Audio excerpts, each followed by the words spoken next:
Good day. My name is Peter Ogunniran. I am an assistant professor of German at Williams College. I really appreciate the invitation to share my research with you today. My research focuses on German colonial history and literature, the German Empire, visual culture, and public media. My book project, born out of my dissertation, focuses on public media and colonial efforts in the German Empire between 1871 and 1918 as the new German nation rose to become the third largest colonial power.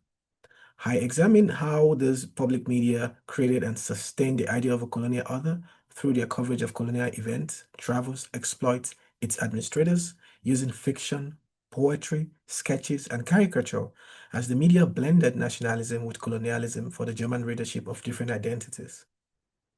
My project contributes to the scholarly discussion of German colonial literature by bringing popular magazines, novels, and juvenile literature in critical analysis with one another, demonstrating how this media made concerted efforts to present the German nation as a benevolent colonizer, despite the failure of the colonial project.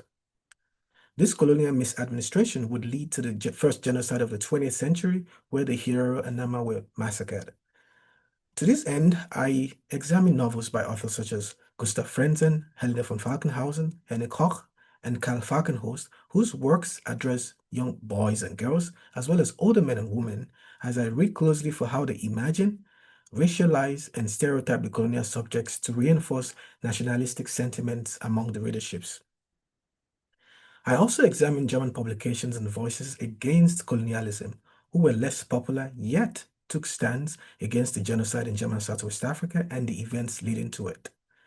Though limited and often overlooked, there were significant anti-colonial voices and publications in print and among politicians, individuals, and from the native African leaders. I discuss the resistance by some Germans against their nation's colonial efforts and bring them in dialogue with archival materials that offer the genuine African voices by Africans themselves against German colonialism.